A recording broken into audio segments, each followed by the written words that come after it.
The Zephyrian Empire stretched across 17 star systems, its crystalline spires reaching toward distant suns like prayers made manifest. At its heart lay the imperial palace of Drakmor, a structure so vast that entire cities could fit within its lower chambers.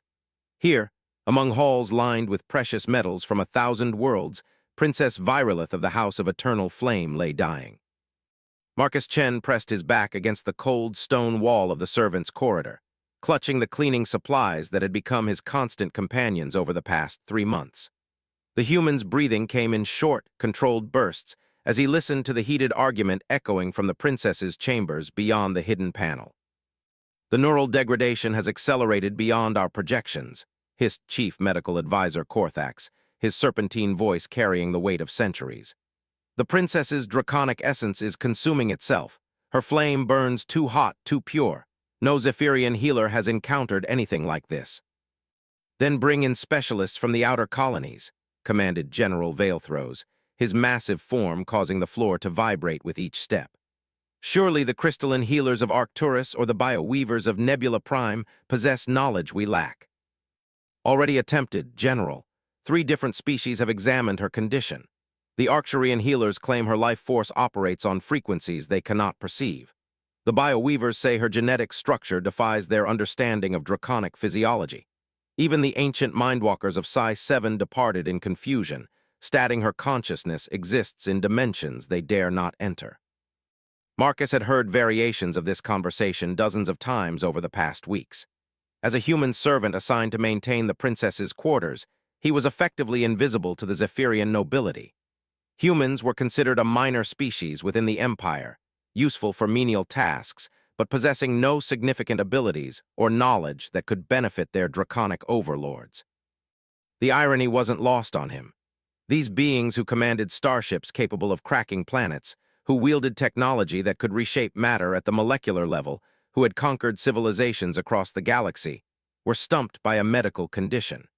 Yet they never once considered that the solution might come from the most overlooked species in their vast domain. "What of the Emperor's response to our latest reports?" Korthax inquired, his tone growing more deferential. "His eternal magnificence grows impatient. Princess Virolith is not merely his daughter, she is the heir apparent, the future of our bloodline. Her unique abilities, her capacity to commune directly with the Imperial Fleet's AI consciousnesses make her irreplaceable. If she dies—" Veilthrow's voice trailed off, the implications hanging heavy in the air. Marcus knew those implications all too well. The Zephyrian Empire maintained its grip on 17 star systems through a combination of technological superiority and the royal family's mysterious connection to their sentient starships. Princess Virolith was the first royal in 3 generations capable of full neural interface with the fleet consciousness. Without her, the Empire's expansion would halt, their enemies would sense weakness, and civil war would likely follow. "Perhaps," Korthax suggested hesitantly, "we should consider more unconventional approaches. There are legends of healing techniques from the pre-space civilizations, methods that predate our current understanding of biomolecular medicine." "Superstition and myth," Veilthrows dismissed. "We are beings of science and logic, not primitive shamanism." "Yet our science and logic have failed us, General. The princess's condition worsens by the hour. Her internal flame temperature has risen to levels that should have killed her weeks ago, yet she persists in agony. Her scales have begun to take on a translucent quality that our instruments cannot adequately analyze. Something beyond conventional medicine is occurring here." The argument continued, but Marcus had heard enough. He waited until the sound of heavy footsteps indicated the departure of both officials before emerging from his hiding place. The servants' corridors of the palace were a maze of narrow passages designed to allow the human staff to move about their duties without disturbing the nobility. Marcus had spent considerable time mapping these routes, understanding that knowledge of the palace's hidden architecture might prove valuable someday. He made his way through the twisting passages until he reached the concealed entrance to the princess's chambers. The panel slid open silently at his touch, responding to the biosignature scanner that granted him access for cleaning purposes. The chamber beyond was vast, designed to accommodate a being who could assume both humanoid and full draconic forms. Princess Virolith lay on an enormous bed crafted from a single piece of star metal, its surface covered with what appeared to be living crystal formations that pulsed with soft, blue light. The bed's design allowed it to adjust its size and configuration based on whether she was in her smaller, humanoid form or her full dragon manifestation. Currently, she appeared human-sized but with distinctly draconic features. Scales that shifted between deep emerald and burnished gold, eyes that held flecks of actual fire, and long silver hair that seemed to move of its own accord. Marcus approached cautiously, his cleaning supplies forgotten. He had been tending to these chambers for months, watching the princess's condition deteriorate. The medical staff treated her symptoms, monitored her vital signs, and administered increasingly complex treatments, but they never seemed to consider the environment itself as a potential factor. As he drew closer to the bed, Marcus noticed something that had been troubling him for weeks. The princess's breathing was labored, but not in the way someone might expect from internal illness. Her distress seemed to intensify at certain times, particularly during the night cycles. More concerning was the way her draconic senses appeared to be constantly agitated, as if she was perceiving some threat that the sophisticated medical equipment couldn't detect. Marcus had grown up on Earth, in the rural regions that had been largely untouched by the Zephyrian technological integration. His grandmother had been what people once called a folk healer, someone who understood that health problems didn't always originate from within the body itself. She had taught him that sometimes the environment, the unseen elements surrounding a person, could be just as responsible for illness as any virus or genetic condition. Kneeling beside the great bed, Marcus began to examine not the princess herself, but the space around her. The medical staff had filled the chamber with monitoring equipment, atmospheric processors, and healing crystals attuned to draconic physiology. Every surface gleamed with cleanliness, every air current was filtered and purified. Yet something felt wrong. The princess stirred slightly, her fire-flecked eyes opening to focus on him. When she spoke, her voice carried the harmonic undertones characteristic of her species, but it was weak, strained. "Human servant," she whispered, "why do you linger? Your duties should be completed by now." Marcus hesitated. Direct conversation between human servants and Zephyrian nobility was discouraged, sometimes punishable. But the princess's condition had been weighing on him for weeks, and the conversation he'd overheard suggested that conventional medicine had reached its limits. "Forgive me, Your Highness," he said carefully, "but I have observed your condition during my time maintaining these chambers. With respect, I believe the medical staff may be overlooking a crucial factor." Princess Virolith's eyes narrowed, but more with curiosity than anger. "You believe you possess knowledge that has escaped the Empire's finest healers? That seems unlikely." "Not knowledge, Your Highness, but perspective. Sometimes those closest to a problem cannot see solutions that might be obvious to an outside observer." Marcus gestured toward the pristine chamber around them. "Every aspect of your environment has been optimized for your comfort and healing, yet your condition continues to worsen. Perhaps the solution lies not in what has been added to your surroundings, but in what has been overlooked." The princess attempted to prop herself up on one elbow, the effort clearly taxing her diminished strength. "Explain." Marcus took a deep breath, knowing that his next words would either prove his theory or likely result in his immediate dismissal from the palace. "Your Highness, when did your symptoms first begin to manifest?" "Approximately 4 months ago. I began experiencing internal temperature fluctuations, difficulty maintaining humanoid form, and a persistent sense of unease." "And when was your chamber last completely renovated and updated with new medical equipment?" Princess Virolith considered this for a moment, her expression growing thoughtful. "Also approximately 4 months ago. The renovations were completed in preparation for the diplomatic summit with the Andromedan Confederation. New monitoring systems, enhanced atmospheric controls, upgraded furnishings." Her voice trailed off as the potential implications became clear. "Your Highness, in my experience, sometimes illness isn't caused by the presence of something harmful, but by the absence of something necessary. May I ask, where did you spend the most time before the renovations?" "I maintained private quarters in the tower overlooking the Sunset Gardens. The space was less technologically advanced, but I found it conducive to meditation and flame-focusing exercises." The princess paused, her fire-flecked eyes growing distant. "I haven't returned there since the renovations were completed. The medical staff insisted that these chambers provided optimal conditions for monitoring my health." Marcus felt a growing certainty that he was on the right track. "Your Highness, would it be possible for you to describe what you miss most about your old quarters?" That's an unusual question for a human servant to pose. Forgive my impertinence, Your Highness. I'm simply trying to understand what elements of your previous environment might be absent from your current surroundings. Princess Virolith was quiet for a long moment, her gaze drifting toward the sealed windows of her current chamber. I miss the natural light cycles. These windows are filtered and controlled to maintain optimal healing frequencies, but they block the true solar radiation from our star. I miss the sound of the wind through the garden towers. Most of all, she hesitated, as if embarrassed by what she was about to admit. I miss sleeping on natural materials. This star metal bed conducts healing energies efficiently, but it feels cold, disconnected. Marcus nodded slowly. His grandmother would have recognized the symptoms immediately. Your Highness, I believe your condition may be related to disconnection from natural environmental elements that your draconic physiology requires. The medical equipment and controlled environment, while technologically superior, may be inadvertently isolating you from essential sources of energy and stability. That's an interesting theory, human, but how would you propose to test it? The medical staff will never approve moving me from this chamber, particularly given the deterioration in my condition. We don't need to move you, Your Highness. We need to bring the missing elements here. Marcus glanced around the chamber, his mind racing through possibilities. What if we could temporarily modify this environment to include the natural elements you've been deprived of? If your condition improves, we'll have our answer. If not, nothing will have been lost. Princess Virolith studied him with renewed interest. You speak as if you have experience with such matters. My grandmother taught me that healing sometimes requires looking beyond the obvious. She helped people on Earth by understanding that humans need connection to natural cycles, to unprocessed elements, to the rhythms that existed before technology intervened.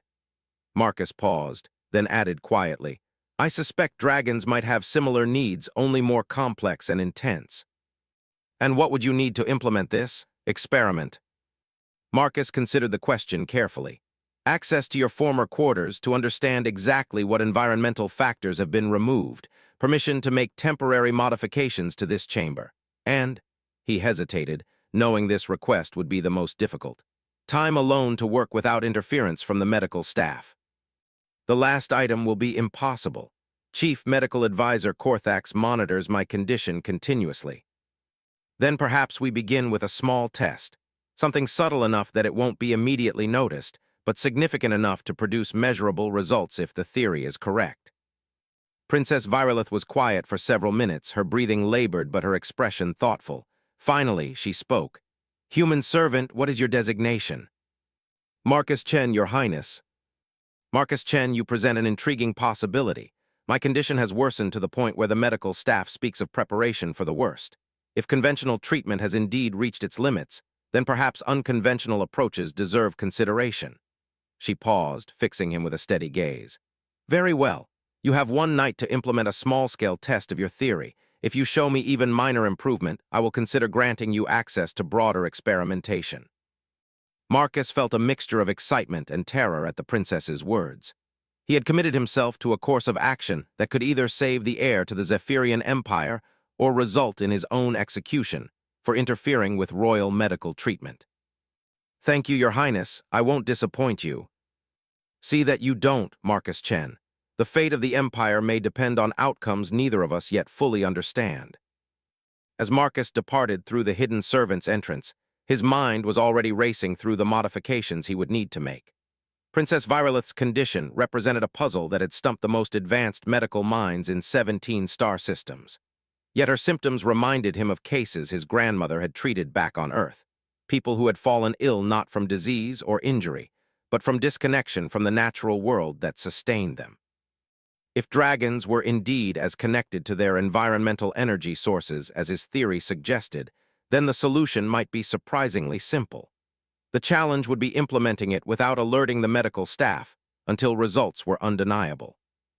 Marcus made his way through the servant passages toward the storage areas where maintenance supplies were kept. He had work to do, and only one night to prove that sometimes the most advanced civilizations overlooked the most fundamental truths. The palace maintenance levels sprawled beneath the royal chambers like a mechanical city built for invisibility. Marcus navigated the humming corridors with practiced ease, his servant's clearance granting him access to areas most palace staff never saw. Here, in the depths where atmospheric processors recycled air and gravitational field generators maintained the artificial environment, he hoped to find the components needed for his desperate experiment. The storage bay designated for obsolete furnishings was exactly where he expected it to be. When Princess Virolith's chambers had been renovated 4 months earlier, the removed items hadn't been discarded immediately. Palace protocol required a waiting period before any royal belongings could be permanently disposed of, a bureaucratic safety measure that Marcus now blessed. Moving deeper into the storage area, he found sections labeled with the princess's former quarters designation. Covered in protective sheeting, the furniture and decorative elements from her old tower rooms waited in organized rows. Marcus pulled away the coverings, revealing pieces that seemed almost primitive compared to the technological marvels currently surrounding the princess. Her former bed was constructed from living wood harvested from the great trees of Zephyr Prime, their cellular structure still responding to the princess's draconic energy even in processed form. The wood held a subtle warmth and seemed to pulse with a rhythm that reminded him of a slow heartbeat. Unlike the sterile perfection of the star metal bed currently supporting her, this furniture maintained an organic connection to the natural world. More intriguing were the collection of stones and crystals that had apparently served as decorative elements in her former chambers. These weren't the precisely tuned healing crystals currently deployed by the medical staff, but raw specimens collected from various worlds. Each stone held a different type of energy signature, creating a complex symphony of natural frequencies rather than the single-note harmony of manufactured healing devices. Marcus began loading selected items onto a hover transport, his movements quick but careful. He had perhaps 6 hours before the medical staff conducted their next comprehensive examination of the princess. 6 hours to create an environment that might reconnect her with the elemental forces her draconic physiology required. The most challenging component would be addressing the atmospheric isolation. The princess had mentioned missing the natural light cycles and the sound of wind through the garden towers. The current chamber was hermetically sealed, its atmosphere completely controlled and filtered. While this prevented contamination and maintained optimal medical conditions, it also severed all connection to the natural rhythms of the planet below. In the mechanical systems area, Marcus located the atmospheric intake controls for the princess's chamber. The setup was more complex than anything he'd encountered during his training, but the basic principles remained comprehensible. Each chamber had independent climate control, with multiple fail-safes to prevent accidental contamination or system failure. What he needed was a way to allow filtered but unprocessed air from the outside to mix with the chamber's controlled atmosphere. Not enough to compromise medical safety, but sufficient to reintroduce the subtle energy patterns and natural chemistry that the princess's senses might be craving. Marcus found what he was looking for in a bypass valve designed for emergency ventilation. By carefully adjusting the mixture ratios, he could introduce small amounts of external air without triggering the monitoring system's contamination alerts. The atmospheric processors would still filter out any harmful particles, but the essential energy signatures of the planet's natural environment would remain intact. The modifications took nearly 2 hours, during which Marcus worked with the constant awareness that discovery would mean immediate arrest and possible execution. Interfering with royal medical equipment was considered an act of treason, regardless of intent. Yet the memory of Princess Virolith's weakening condition drove him forward. If the Empire's most advanced healers had exhausted their options, then desperate measures seemed justified. Returning to the princess's chamber through the servant passages, Marcus found her in a fitful sleep. Her breathing remained labored, and her scales had taken on an even more translucent quality than before. The medical monitoring equipment showed elevated stress responses across all measured parameters. Time was clearly running short.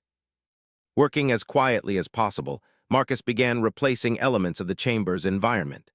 The synthetic floor coverings gave way to woven mats crafted from Zephyrian grass fibers, their natural textures providing tactile connection to the planet's surface.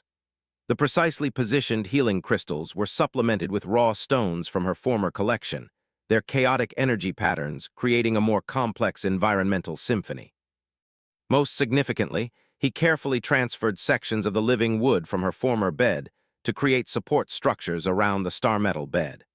The wood wouldn't replace the medical bed's monitoring capabilities, but it would provide the organic energy connection that seemed to be missing from her current environment. As he worked, Marcus noticed subtle changes in the princess's condition. Her breathing seemed to deepen slightly, and the restless movements that had characterized her sleep for weeks began to diminish. The changes were minor, barely perceptible, but they suggested that his theory might have merit. The final modification was the most delicate. Using access panels hidden behind decorative screens, Marcus activated the atmospheric bypass he had configured earlier. The chamber's air composition began to shift almost imperceptibly, introducing trace elements of Zephyr Prime's natural atmosphere while maintaining medical safety standards. Within minutes of the atmospheric change, Princess Virolith's monitoring displays began showing different patterns. Her internal temperature, which had been dangerously elevated for weeks, showed the first signs of stabilization. More remarkably, her brain activity patterns shifted toward deeper, more restful sleep cycles. Marcus retreated to the servants' alcove adjacent to the main chamber, where he could observe both the princess and the monitoring equipment without being detected. If his modifications produced negative effects, he needed to be ready to reverse them immediately. If they proved beneficial, he would need evidence to present to the medical staff. As the night hours passed, the improvements became more pronounced. Princess Virolith's breathing grew stronger and more regular. The translucent quality of her scales began to reverse, their natural coloration returning gradually but noticeably. Most encouraging, her sleep appeared genuinely restful for the first time in weeks.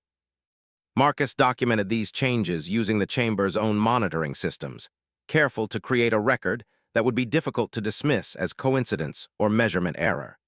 He also recorded the specific environmental modifications he had implemented, creating a detailed log that could be replicated if the results proved sustainable. Near dawn, Princess Virolith began to wake naturally, something the medical staff had noted wasn't occurring with normal frequency. As her consciousness returned, Marcus observed her reactions carefully.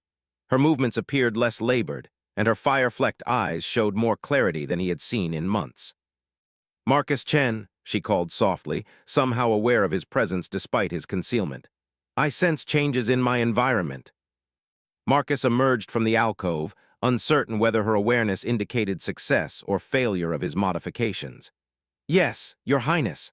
I have made several adjustments based on our earlier conversation.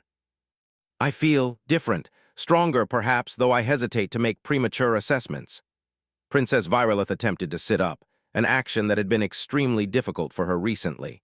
To both their surprise, she managed the movement with considerably less strain than expected. "The monitoring equipment shows significant improvements across multiple indicators, Your Highness. Your internal temperature has stabilized, your brain activity patterns suggest deeper rest cycles, and your stress responses have decreased markedly." Princess Virolith examined the environmental changes Marcus had implemented, her enhanced senses processing information beyond human perception. "You have reintroduced elements from my former chambers, but more than that, you have modified the atmospheric composition. I can sense trace elements of the planet's surface environment that have been absent for months. I believed that your draconic physiology might require connection to natural energy sources that the medical environment was inadvertently blocking. The improvements in your condition suggest that theory may be correct." "The improvements are undeniable, Marcus Chen, but they also present us with a significant problem." Princess Virolith's expression grew serious. "Chief Medical Advisor Korthax will arrive within the hour for his morning examination. These environmental changes will be immediately apparent to him, and your modifications to royal medical equipment will be considered an act of treason." Marcus had anticipated this problem, but had hoped for more time to document the beneficial effects. "Your Highness, if you feel that the modifications have helped your condition, perhaps you could present the changes as your own request for environmental adjustment. That would protect you from immediate punishment, but it wouldn't address the larger issue. If this approach represents a genuine solution to my condition, then the Empire's entire understanding of draconic physiology may be fundamentally flawed. The implications extend far beyond my personal health." Before Marcus could respond, the chamber's main entrance chimed, indicating the arrival of authorized medical personnel. Princess Virolith gestured quickly for Marcus to return to his concealed position as Chief Medical Advisor Korthax entered the chamber, followed by his team of specialists. Korthax was an impressive figure even by Zephyrian standards, his serpentine features enhanced by biomechanical implants that allowed him to interface directly with medical equipment. His first action was always to review the overnight monitoring data, a ritual that had become increasingly grim as the princess's condition deteriorated. "Your Highness, I trust your rest was." Korthax's voice trailed off as his sensors detected the environmental changes. His implants began rapid analysis of the atmospheric composition, surface materials, and energy patterns within the chamber. "Advisor Korthax," Princess Virolith said calmly, "I believe you'll find the overnight monitoring data quite encouraging." Korthax's attention shifted to the medical displays, his serpentine features showing confusion as he processed the information. "This cannot be correct. These readings suggest significant improvement across all measured parameters. Has the equipment been tampered with?" "The equipment functions perfectly. The improvements are genuine." "But that's impossible, Your Highness.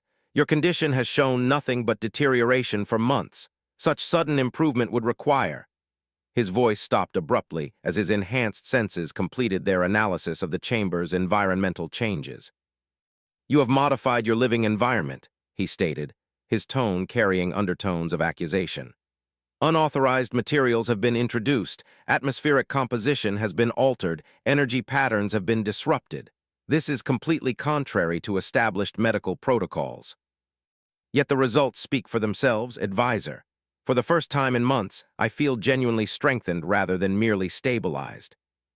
Korthax began packing the chamber, his sensors continuing to analyze the environmental modifications. "Your Highness, these changes represent significant deviation from prescribed treatment protocols. While the monitoring data appears encouraging, we cannot determine the long-term effects of these modifications.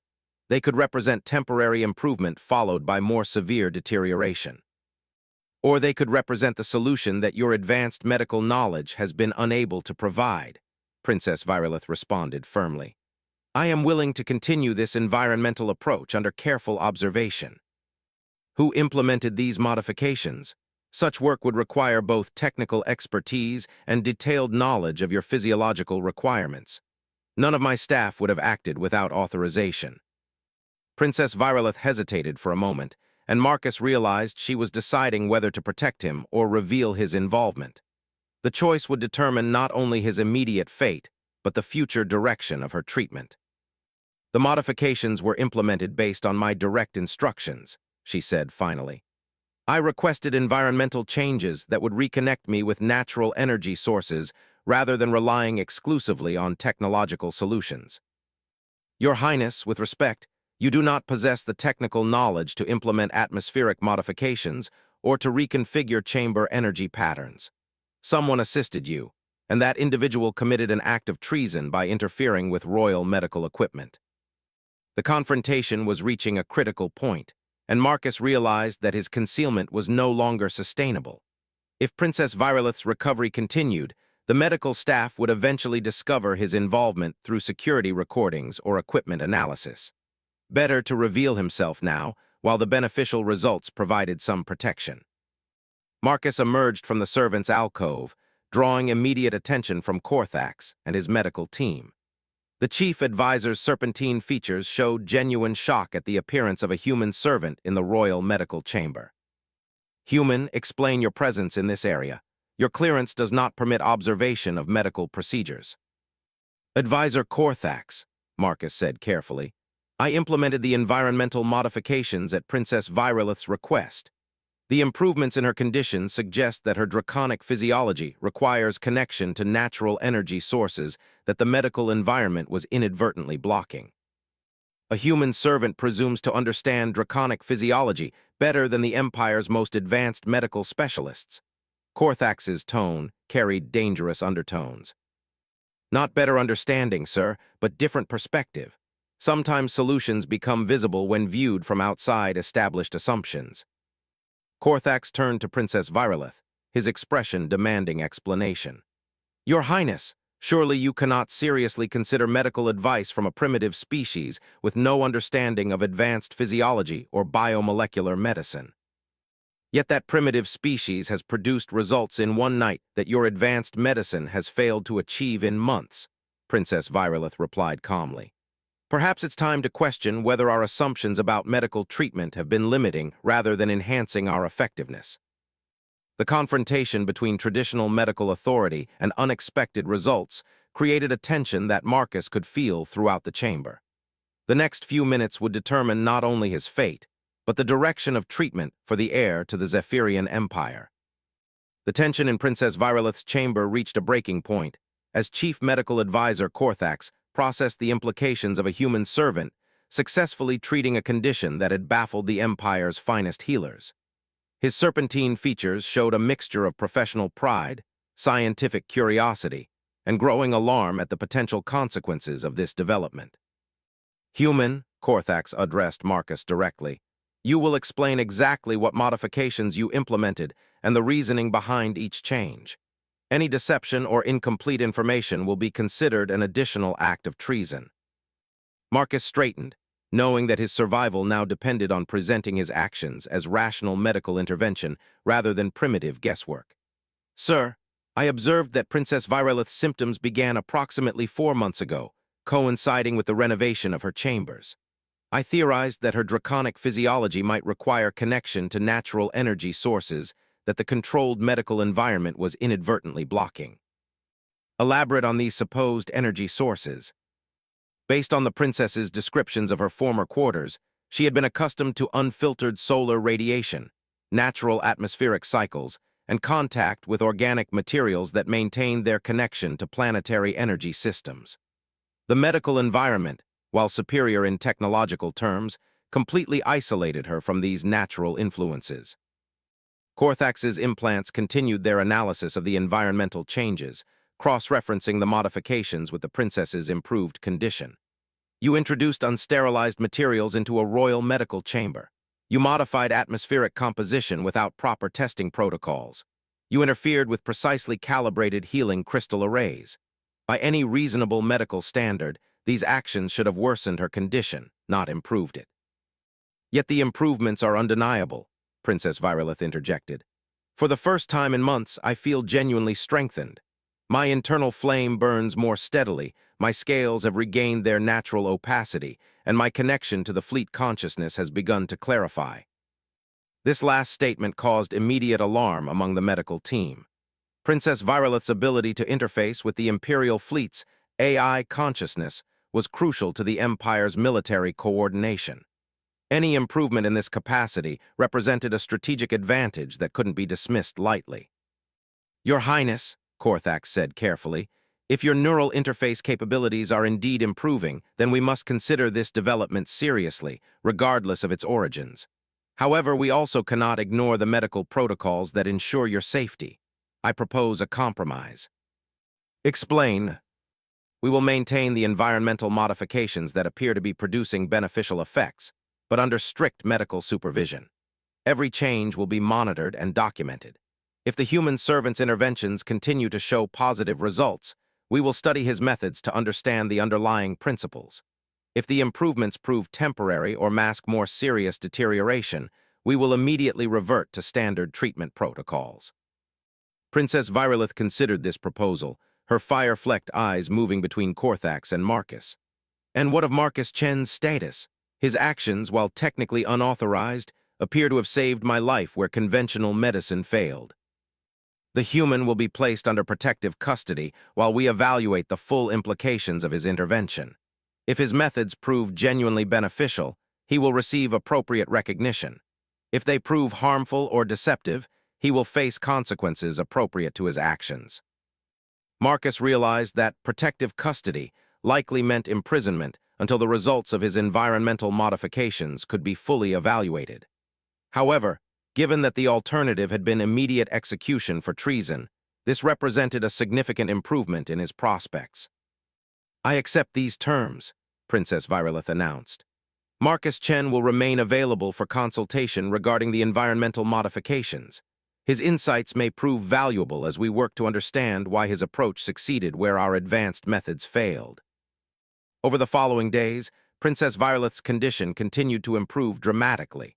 Her internal flame temperature stabilized within normal ranges for the first time in months. Her ability to maintain humanoid form returned, eliminating the involuntary shifts to partial dragon manifestation that had plagued her recent weeks. Most significantly, her neural interface with the Imperial fleet's consciousness restored to full capacity. Marcus found himself in the unprecedented position of being a human servant whose opinions were actively sought by Zephyrian medical specialists. From his temporary quarters in the palace's secure wing, he was regularly consulted on the environmental factors that might be contributing to the princess's recovery.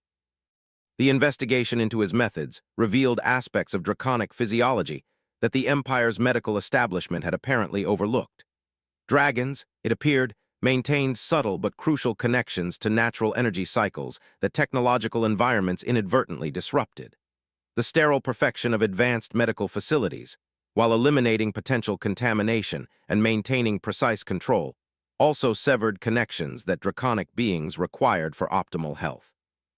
Dr. Zara Voss, a human xenobiologist who served as a junior member of the medical team, became Marcus's primary contact during these investigations.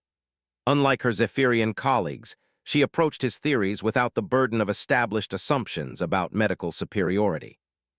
"Your environmental modifications created a hybrid approach," she explained during one of their consultation sessions. "You maintained the safety and monitoring capabilities of advanced medical technology while reintroducing the natural energy connections that Princess Virolith's physiology required. It's actually quite elegant." "I was simply trying to address what seemed to be missing from her environment," Marcus replied. "On Earth, my grandmother taught me that healing sometimes requires understanding what a person has lost, not just what they've gained. That perspective might be exactly what we've been lacking. The Zephyrian medical establishment focuses on adding technological solutions to health problems, but they rarely consider what natural elements might be removed in the process. Your success suggests that optimal health for draconic beings requires a balance between technological advancement and environmental connection." The implications of this discovery extended far beyond Princess Virolith's individual case. If dragons required connection to natural energy sources for optimal health, then the Empire's entire approach to medical treatment for the royal family might need fundamental revision. More broadly, it suggested that the technological superiority that the Empire prided itself on might sometimes work against the natural requirements of the species it was designed to serve. Princess Virolith's recovery also had immediate political consequences. Her restored ability to interface with the Imperial fleet's consciousness arrived at a crucial moment, as tensions with the Andromedan Confederation had escalated during her illness. The fleet's AI systems had been operating with reduced efficiency during her incapacity, limiting the Empire's ability to coordinate defensive strategies across multiple star systems. General Veilthros requested a private meeting with Princess Virolith as soon as her doctors cleared her for strategic consultations. Marcus was permitted to attend, partly because his environmental modifications required ongoing maintenance, but also because his insights into draconic physiology had proven valuable enough to warrant continued access. "Your Highness," the general began, "intelligence reports suggest that the Andromedan Confederation interpreted your illness as a sign of Imperial weakness. They have increased fleet deployments along our shared borders and appear to be testing our response capabilities. Your restoration to full neural interface capacity comes at the optimal moment to demonstrate continued Imperial strength." Princess Virolith nodded, her connection to the fleet consciousness allowing her to sense the strategic situation in real time. "I can confirm increased Andromedan activity across 17 border sectors. Their probe patterns suggest preparation for larger operations, possibly coordinated strikes against our outer colonies. Can you restore full fleet coordination efficiency?" "Yes, General. My interface capacity has returned to pre-illness levels, with some indications of enhancement. The environmental modifications appear to have improved my neural clarity beyond previous baselines." This news represented a strategic windfall for the Empire.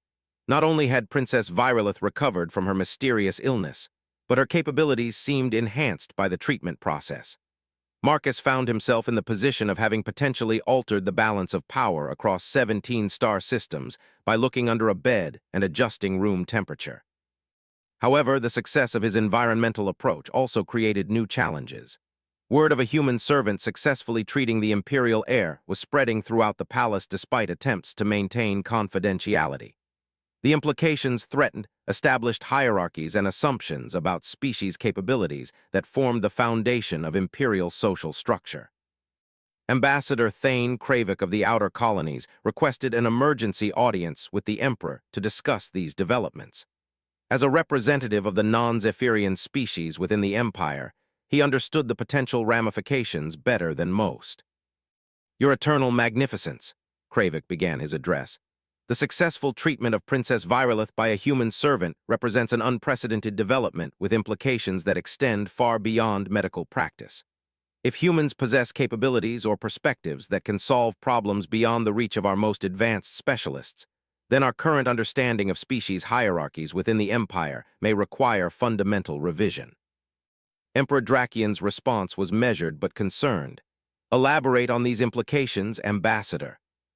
Currently, humans and other minor species serve primarily in support roles, considered useful for manual labor and basic technical tasks, but excluded from strategic decision-making or advanced problem-solving roles. If Marcus Chen's success indicates broader capabilities among human populations, then we may be underutilizing significant intellectual resources throughout the Empire. One successful intervention does not necessarily indicate broader patterns, Ambassador. Perhaps not, Your Magnificence, but it does suggest the value of diverse perspectives in addressing complex problems. The medical establishment's failure to solve Princess Virolith's condition wasn't due to lack of knowledge or technology, but rather to assumptions that limited their approach to the problem. Marcus Chen's success came from viewing the situation without those assumptions. Emperor Drakian considered this carefully. The Zephyrian Empire's stability had always depended on clear hierarchies and established roles for different species. Humans served as useful workers, but were never considered capable of contributions at strategic levels. Marcus Chen's intervention threatened to disrupt this fundamental assumption. What do you propose, Ambassador? I suggest establishing a research initiative to explore whether other minor species possess capabilities or perspectives that could benefit Imperial operations. If we've been overlooking valuable intellectual resources, identifying and developing them could provide significant advantages, particularly given the current tensions with the Andromedan Confederation. And what of Marcus Chen specifically? His actions, while beneficial in their results, still constitute unauthorized interference with royal medical treatment. Princess Virolith herself provided the answer to this question during her next private audience with her father. Her recovery had progressed to the point where she could assume full draconic form for the first time in months, demonstrating the complete restoration of her shape-shifting abilities. Father, she said, Marcus Chen saved not only my life but potentially the stability of the Empire. His success suggests that we've been limiting ourselves by dismissing the capabilities of species we consider minor. I propose that he be granted a formal position within the Imperial Medical Service, with authority to explore environmental approaches to treating conditions that conventional medicine cannot address. You would elevate a human servant to a position of medical authority. I would recognize capability wherever it appears, regardless of species of origin. Marcus Chen demonstrated that solutions to complex problems sometimes come from unexpected sources. If we ignore such capabilities due to prejudice about species hierarchies, we limit our own effectiveness. Emperor Drakian's decision would establish precedent for the treatment of minor species throughout the Empire. The choice between maintaining established hierarchies and adapting to evidence of broader capabilities would influence imperial policy across 17 star systems. Very well, the Emperor announced after considerable deliberation. Marcus Chen will be granted the title of Environmental Medical Specialist within the Imperial Health Service. His methods will be studied, and if proven effective, incorporated into standard treatment protocols. However, this appointment comes with the understanding that any future interventions must be conducted through proper channels with appropriate supervision. The announcement of Marcus's appointment sent ripples throughout the imperial hierarchy. For the first time in the Empire's history, a human had been elevated to a position of genuine authority based on demonstrated capability rather than political necessity. The precedent suggested that the rigid species hierarchies that had long defined imperial society might be evolving toward a more merit-based system. Marcus accepted his new position with a mixture of gratitude and trepidation. His success in treating Princess Virolith had opened doors he never could have imagined, but it had also placed him at the center of political and social changes that could reshape the Empire's fundamental structure. The challenge now would be proving that his environmental approach to medicine could succeed beyond the single case that had brought him to prominence. 6 months after his appointment as environmental medical specialist, Marcus Chen found himself standing before the Imperial Council, preparing to present findings that would challenge the Empire's understanding of medicine across multiple species. The success of his environmental approach with Princess Virolith had led to a comprehensive research initiative examining the health impacts of technological isolation on various non-human populations throughout the 17 star systems. The results were staggering. "Honorable Council members," Marcus began, his voice carrying a confidence that months of successful treatments had built.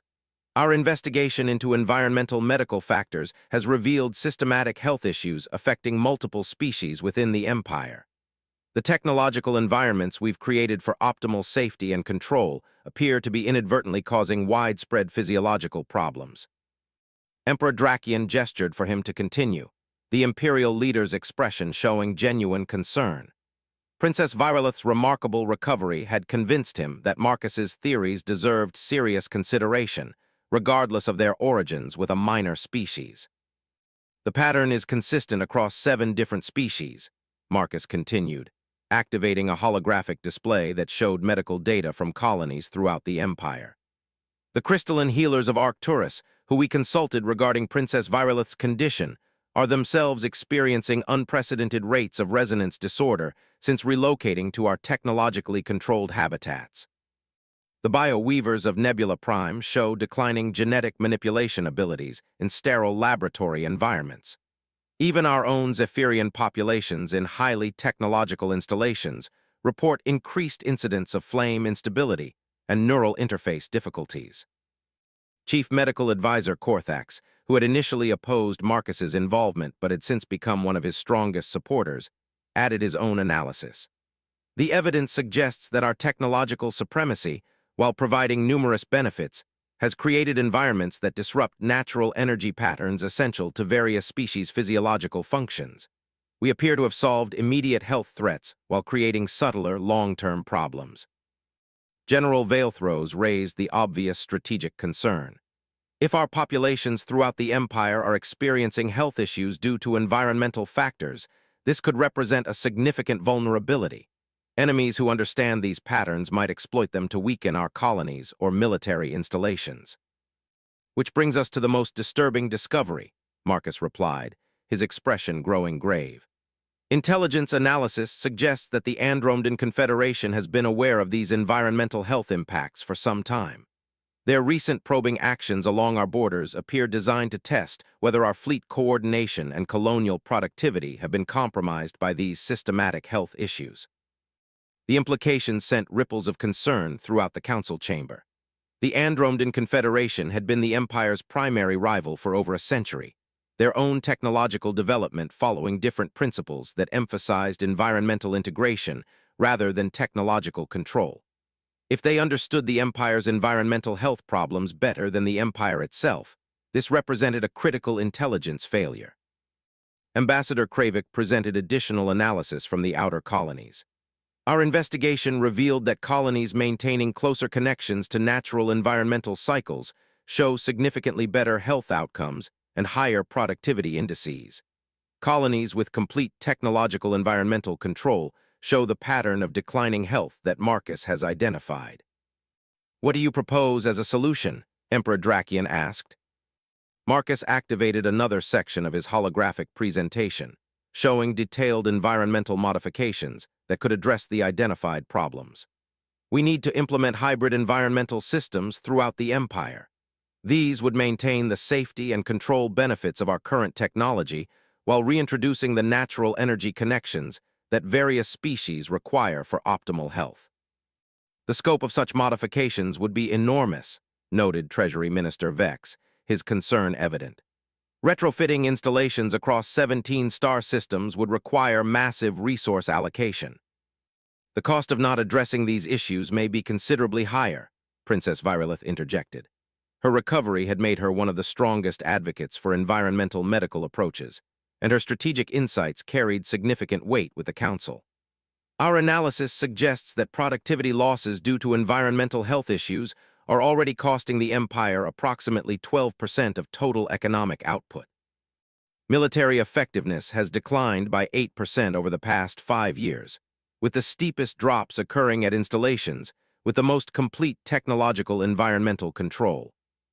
Dr. Zara Voss, who had become Marcus's primary research partner, presented additional data supporting immediate implementation. We've completed successful pilot programs at 17 installations across 5-star systems. In every case, implementing hybrid environmental systems resulted in measurable improvements in health outcomes, productivity, and military effectiveness within 6 months. The evidence was compelling, but the political implications remained complex. Implementing Marcus's recommendations would essentially acknowledge that the Empire's technological approach to environmental management had been fundamentally flawed. Such an admission could undermine confidence in imperial leadership and provide propaganda opportunities for rival civilizations. However, the strategic necessity of addressing these issues became undeniable when General Veilthros presented classified intelligence reports. Our analysis of recent Andromedan fleet movements suggests preparation for a major offensive.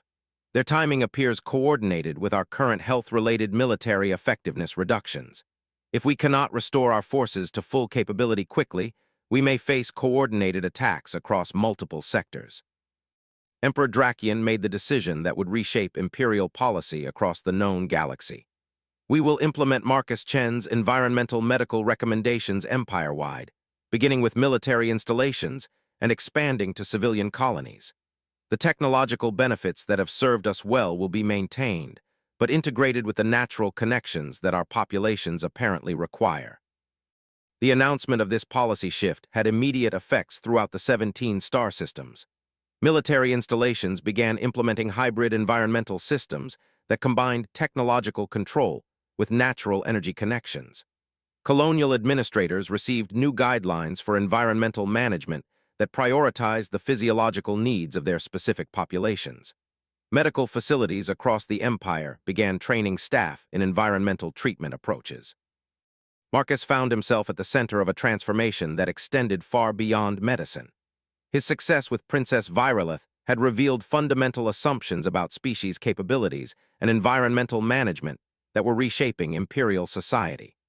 The rigid hierarchies that had once excluded humans and other minor species from positions of authority were giving way to more flexible structures that recognized capability regardless of species origin. The most dramatic test of these changes came when the Andromedan Confederation launched their long-anticipated offensive. 3 months after the Empire began implementing environmental medical reforms, Andromedan forces struck simultaneously at 7 strategic installations along the border regions. The invasion fleet expected to encounter Imperial forces weakened by the health issues that had been quietly developing for years. Instead, they faced military units restored to full effectiveness by environmental modifications that the Andromedans hadn't anticipated. The hybrid systems not only addressed existing health problems, but seemed to enhance performance beyond previous baselines. Princess Virolith coordinated the Imperial response from her newly modified command center, where environmental integration enhanced her neural interface capabilities beyond anything previously achieved. Her connection to the Imperial fleet's consciousness allowed for unprecedented coordination of defensive operations across multiple star systems simultaneously. Andromedan forces are encountering significantly more resistance than their intelligence projections indicated, she reported to the Emergency War Council. Their attack patterns suggest they expected our fleet coordination to be operating at approximately 60% of historical efficiency. Instead, we're operating at 112% of previous capability levels. General Veilthros confirmed the tactical situation from the front lines. Enemy forces are clearly unprepared for our current performance levels. The environmental modifications have not only restored our military effectiveness, but enhanced it. Personnel report improved reaction times, better equipment interface capabilities, and enhanced strategic thinking. It's as if we've unlocked potential that was previously being suppressed by our own environmental management approaches. The Andromeda offensive planned to exploit what they believed was Imperial weakness, instead encountered an empire that was stronger than ever. The invasion collapsed within 2 weeks, with Andromedan forces retreating to reassess their intelligence and strategic assumptions. Marcus observed the conflict's resolution from the Imperial Palace, where he continued to oversee the expansion of environmental medical programs. The success of his approaches had elevated him to a position where he advised the Emperor directly on medical and environmental policy, a role that would have been unimaginable for any human just months earlier. Dr. Voss joined him in reviewing post-conflict analysis data. The military effectiveness improvements exceeded our most optimistic projections, she noted. It appears that optimal environmental integration doesn't just restore health, it actually enhances natural capabilities beyond baseline levels. That suggests our understanding of species potential has been limited by more than just medical assumptions, Marcus replied. If environmental factors have been suppressing natural capabilities across multiple species, then the implications extend far beyond health care. The post-war period saw accelerated implementation of environmental integration throughout the empire. Colonies reported unprecedented productivity levels as their populations experienced optimal health for the first time in years. Military installations maintained enhanced readiness that deterred potential conflicts with other rival civilizations. Most significantly, the success of environmental medical approaches opened the door for greater participation by minor species in imperial governance and strategic planning. Marcus's role evolved beyond medical specialist to become something approaching an environmental consultant for imperial policy.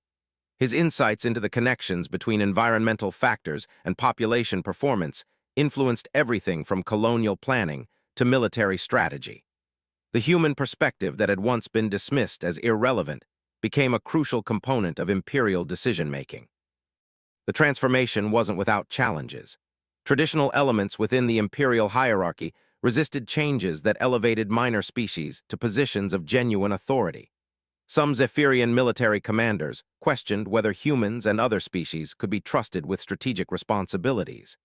Economic interests that had profited from the production of technological environmental control systems opposed modifications that reduced demand for their products. However, the undeniable success of environmental integration approaches provided powerful arguments against these objections. Colonies implementing hybrid systems consistently outperformed those maintaining traditional technological control. Military units with environmental modifications showed superior performance in training exercises and real operations. Health outcomes improved across all species and all installations that adopted the new approaches. Most convincingly, intercepted Andromedan intelligence reports revealed that their entire offensive strategy had been based on exploitation of environmental health problems they believed would continue to weaken imperial forces. The failure of their invasion demonstrated that environmental medical approaches had eliminated a critical vulnerability while enhancing imperial capabilities. The long-term implications of Marcus's discovery extended beyond the immediate political and military benefits. The recognition that optimal health required integration of technological advancement with natural environmental connections suggested new directions for imperial development. Instead of pursuing ever greater technological control over environmental factors, the empire began exploring how technology could enhance rather than replace natural systems. This philosophical shift influenced research priorities, colonial planning, and even diplomatic strategies. The empire's new approach to environmental integration became a model that other civilizations began studying and adapting to their own needs. Marcus's insights into the importance of environmental factors for population health contributed to a broader understanding of sustainable development across multiple star systems. As the first year of empire-wide environmental medical implementation concluded, Marcus reflected on the journey that had brought him from servant maintaining a princess's chamber to advisor influencing policy across 17 star systems.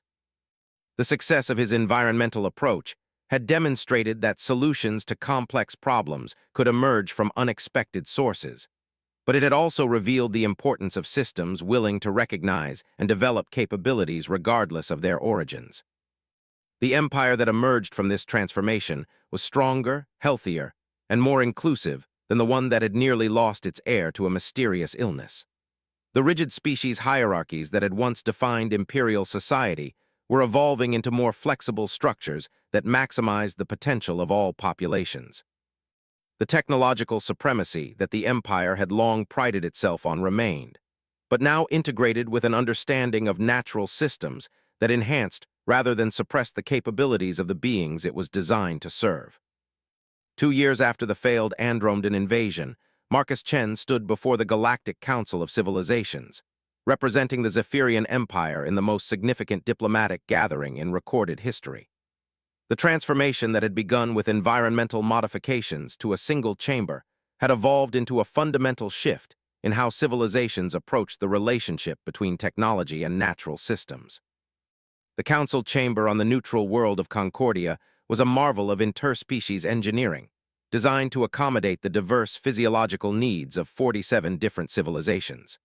Marcus observed with professional interest how the environmental systems maintained separate atmospheric zones while allowing for natural energy flow between them, a hybrid approach that would have been unthinkable just years earlier. Honored representatives, Marcus began, addressing leaders whose species had developed across thousands of worlds and countless different evolutionary paths. The Zephyrian Empire requests consideration of a proposal that could benefit all our civilizations. Our recent discoveries regarding environmental medicine suggest that optimal population health requires integration of technological advancement with natural energy systems. We propose sharing this knowledge freely, with the goal of enhancing the well-being and capabilities of all species represented here. The response was mixed. Some civilizations, particularly those that had maintained stronger connections to natural systems, expressed immediate interest. Others, whose development had followed paths similar to the Empire's previous technological control approach, showed skepticism about medical advice originating from what they considered a minor species. Chancellor Vexter of the Hegemony spoke first. The Zephyrian Empire's military performance during the recent Andromedan conflict was indeed impressive, but we question whether medical discoveries made by a single human justify fundamental changes to established civilizational approaches. Our own medical science has served us effectively for millennia. Marcus had anticipated this response. The same species-based prejudices that had initially limited his opportunities within the Empire existed throughout the galaxy. The challenge would be presenting evidence compelling enough to overcome established assumptions about human capabilities and technological superiority. Chancellor Vexter raises valid concerns about the scope of our recommendations, Marcus replied. However, the evidence suggests that environmental health issues may be more widespread than any single civilization has recognized. Our analysis indicates that similar patterns of technology-related health decline exist among multiple species across different star systems. Dr. Zara Voss activated holographic displays showing health data collected from across the known galaxy. The patterns were striking. Civilizations with more complete technological control over environmental systems consistently showed higher rates of chronic health issues, reduced cognitive performance, and declining birth rates compared to societies that maintained stronger connections to natural systems. These data patterns were collected through diplomatic channels and trade relationships over the past 18 months, she explained. While the specific manifestations vary between species, the underlying correlation between environmental isolation and population health appears universal. Ambassador Thane Kravik, now representing not just the outer colonies, but serving as the Empire's Minister for Interspecies Affairs, presented additional analysis. More concerning is evidence suggesting that hostile civilizations may be exploiting these environmental health vulnerabilities for strategic advantage. The Andromedan Confederation's invasion strategy was clearly based on intelligence about our environmental health issues. Similar intelligence gathering may be targeting other civilizations represented here. This strategic security argument proved more compelling than medical concerns alone. Several council members requested detailed briefings on how environmental health vulnerabilities could be exploited by hostile forces. The revelation that the Andromedans had specifically planned their offensive around expected Imperial weakness due to environmental issues raised uncomfortable questions about other civilizations' own vulnerabilities. Admiral Kethra of the Stellar Federation presented analysis from her own intelligence services. Our post-conflict assessment of the Andromedan invasion confirmed that their strategy relied on assumptions about reduced Imperial military effectiveness. The failure of their offensive appears to have been directly related to improvements in Zephyrian health and performance following environmental modifications. This suggests that similar vulnerabilities may exist within our own populations. The discussion that followed revealed the extent to which environmental health issues had become a galactic-scale problem. Species after species reported increased rates of chronic conditions, declining performance in various capabilities, and reduced reproductive success, particularly among populations living in highly controlled technological environments. Marcus realized that his discovery represented something far more significant than a solution to Princess Virolith's illness. The patterns emerging from the galactic data suggested that the relationship between technological advancement and environmental health was a fundamental challenge facing all spacefaring civilizations. Honored Council, he continued, the evidence suggests that this is not merely a medical issue affecting individual civilizations, but a universal challenge inherent in the development of advanced technological societies.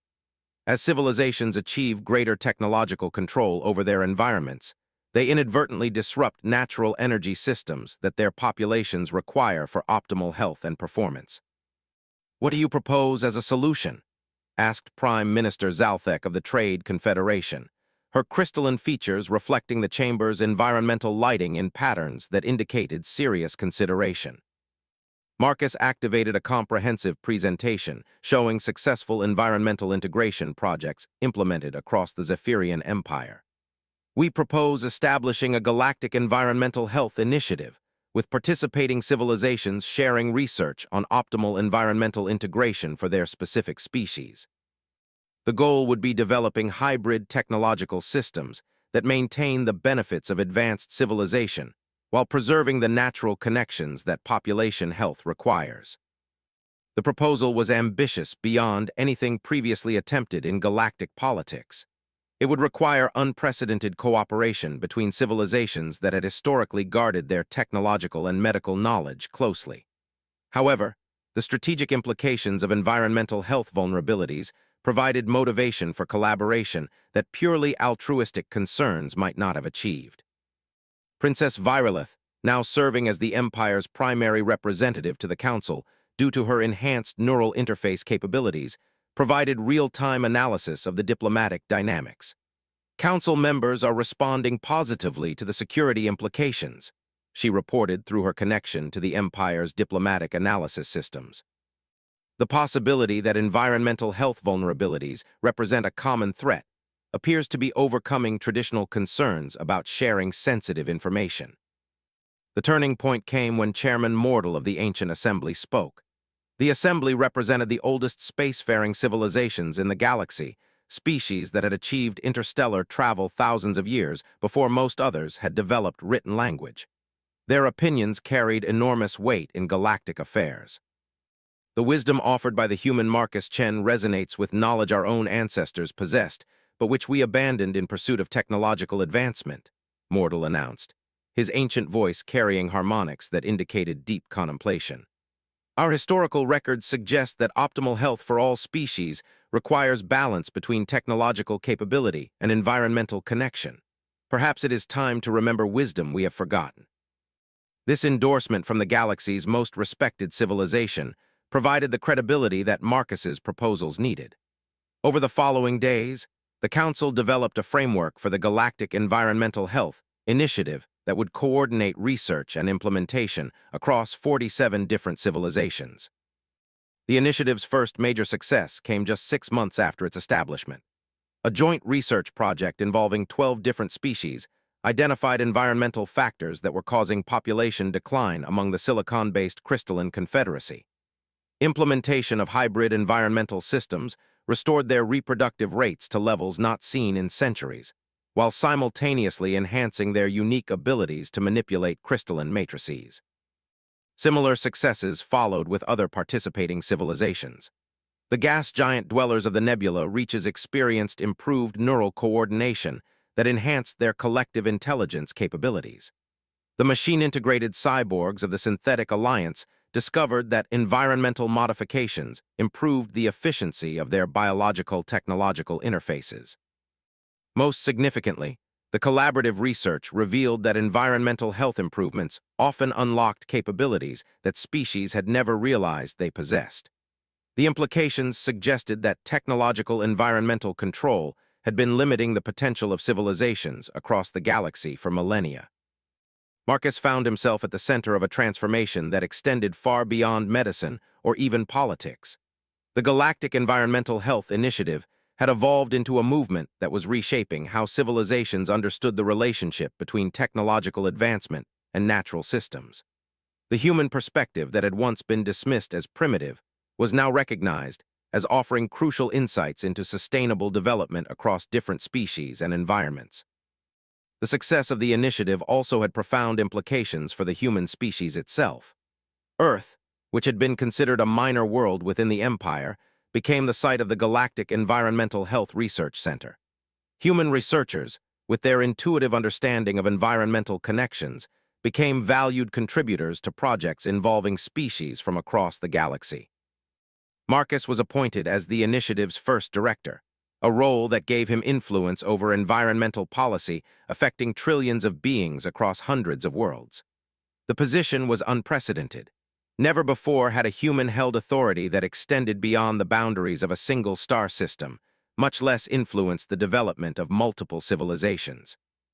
The transformation of human status within galactic civilization was gradual but undeniable. Earth's educational institutions began accepting students from other worlds, drawn by humanity's reputation for environmental insights. Human environmental consultants were requested by civilizations dealing with their own technology-related health challenges. The species that had once been considered useful only for manual labor was increasingly recognized for intellectual capabilities that other civilizations valued. Perhaps most importantly, the success of environmental medicine approaches demonstrated that solutions to complex problems could emerge from unexpected sources. The rigid hierarchies and assumptions that had limited cooperation between species began giving way to more inclusive approaches that valued diverse perspectives regardless of their origins. 5 years after Marcus first examined the environment beneath Princess Virolith's bed, he stood again in the Imperial Palace, but now in his role as director of the Galactic Environmental Health Initiative. Princess Virolith, her health and capabilities enhanced beyond anything previously thought possible, served as the Empire's primary liaison to the initiative's research programs. The latest reports from the outer galaxy show that environmental health improvements are enabling capabilities we never suspected existed, she reported during their regular coordination meeting. The Void Walkers have discovered that proper environmental integration allows them to manipulate space-time at the quantum level. The Dream Weavers can now influence probability matrices across multiple dimensions. It appears that technological environmental control was limiting species' potential far more than anyone realized. Marcus reviewed the comprehensive data flowing in from across the participating civilizations. The implications are staggering. If optimal environmental integration can unlock latent capabilities across multiple species, then we've been operating at a fraction of our potential for millennia. The question now is how far these enhancements can extend. There's something else, Princess Virolith continued, her expression growing serious. Our enhanced neural interfaces have begun detecting energy patterns that suggest the presence of consciousness at galactic scales. The environmental connections we've been restoring may have implications beyond individual species' health. We may be reconnecting with something much larger. This possibility represented the most profound implication of environmental health discoveries. If the natural energy systems that supported individual health were part of larger patterns extending across galactic scales, then the environmental integration movement might be facilitating contact with forms of consciousness beyond current understanding. Marcus considered the journey that had brought him from a human servant cleaning chambers to someone contemplating the possibility of galactic-scale consciousness. The environmental approach that had begun with simple modifications to address a princess's illness had evolved into insights that were reshaping civilization across the known galaxy. The success of the Galactic Environmental Health Initiative demonstrated that humanity's greatest contribution to galactic civilization might not be technological innovation or military prowess, but rather a perspective that recognized the importance of connections between technological advancement and natural systems. The human understanding that optimal health required balance between artificial and natural environments had proven applicable across species and civilizations that had evolved under completely different conditions.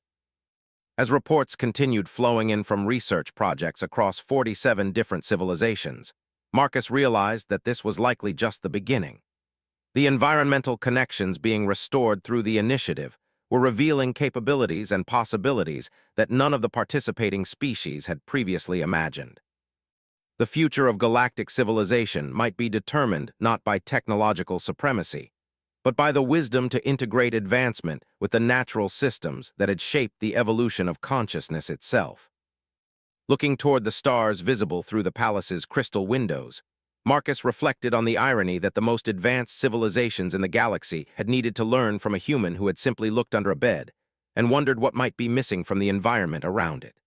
Sometimes, he realized, the most profound discoveries came not from adding complexity, but from understanding what had been lost in the pursuit of advancement. The environmental health revolution that had begun with a dying dragon princess had become something that might ultimately determine the future of consciousness across the galaxy. And it had started with a human servant who understood that healing sometimes required not just advanced medicine, but the simple wisdom to consider what natural connections might have been forgotten in the pursuit of technological perfection.